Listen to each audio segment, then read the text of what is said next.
இப்போ நீங்க வந்து ஒரு விஷயம் வந்து ஸ்டார்ட் பண்ணணும்னு நினைக்கிறீங்க. அது வந்து ஒரு குட்டியா ஒரு பிசினஸா இருக்கலாம்.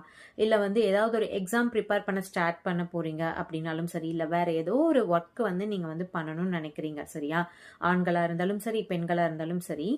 நம்ம வந்து நம்ம லைஃப்ல அடுத்த ஸ்டெப் மூவ் பண்றதுக்கு நாம ஒரு இது வந்து ஸ்டார்ட் பண்ணலாம் அப்படின்னு நீங்க டிசைட் பண்ணிட்டீங்க அப்படின்னா, உங்கள மட்டும் தான் நீங்க நம்பணும். சரியா? ஸோ யாராவது வந்து நமக்கு வந்து பணம் குடுத்து ஹெல்ப் பண்ணுவாங்க அப்படின்னோ, இல்ல வந்து நமக்கு வந்து சப்போர்ட்க்கு யாராவது வருவாங்க அப்படின்னு மற்றவர்கள் இடம் போய் நம்ம கேட்கும்போதும் சரி, இல்ல யாராவது வருவாங்க ஹெல்ப் பண்ணுவாங்க அப்படின்னு யோசிச்சுட்டே இருக்கோம் அப்படின்னா, யாருமே வரமாட்டாங்க. நம்ம போயிட்டு ஒரு 10,000ஓ ஒரு 15,000ஓ அமௌண்ட் வேணும் அப்படின்னு கேட்டாலும், குடுக்கறதுக்கு யாருமே இருக்க மாட்டாங்க. ஒரு சிலருக்கு வந்து குடுக்க சான்ஸ் இருக்கு. ஒரு சிலருக்கு வந்து சப்போர்ட்க்கும் வந்து ஆள் இருப்பாங்க. But maximum of the people நம்ம பார்க்கும்பொழுது பார்த்தீங்க அப்படின்னா, மணி குடுத்து ஹெல்ப் பண்றதுக்கும் யாரும் இருக்க மாட்டாங்க.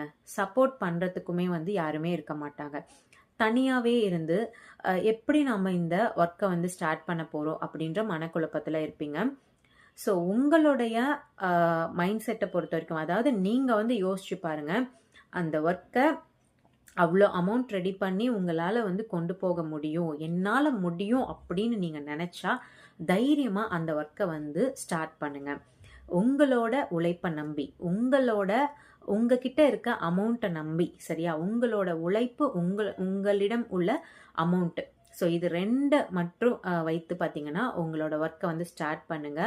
யாரோட ஹெல்ப்போ, யாரோட மணியோ நீங்க வந்து எதிர்பார்த்து ஸ்டார்ட் பண்ணீங்க அப்படின்னா, ஒவ்வொரு நாளுமே அவங்களுக்கு நம்ம வந்து பதில் சொல்லிட்டு தான் இருக்கணும். ஏன்னா நம்ம வந்து அவங்க கிட்ட வந்து அமௌண்ட் வாங்குறோம். அவங்களோட சப்போர்ட்ட எதிர்பார்க்குறோம் அப்படின்னா, நீங்க போடுற ஒவ்வொரு நாள் எஃபோர்ட்டுமே அவங்களுக்கும் நம்ம வந்து ஷேர் பண்ணணும். நான் இப்படிலாம் பண்றேன், செய்றேன் அப்படின்னு. இதுவே நீங்களே அமௌண்ட் ரெடி பண்ணி, நீங்களே உங்களோட முழு உழைப்பையும் போட்டு, உங்கள நம்பி, உங்க உழைப்ப நம்பி நீங்க வந்து இறங்கி ஒரு விஷயம் வந்து செய்யும்போது, யாருக்கும் நம்ம பதில் சொல்ல வேண்டிய அவசியம் இல்ல. ஸோ யாருக்கும் நம்ம பயப்பட வேண்டிய அவசியமும் இல்ல. அது மட்டும் இல்லாமல், மற்றவர்களை எதிர்பார்த்து ஆரம்பிக்கிற விஷயம விட, உங்க உழைப்ப நம்பி நீங்க ஆரம்பிக்கிற விஷயம், கூடிய விரைவில அதிக சக்சஸ வந்து கொடுக்கும்.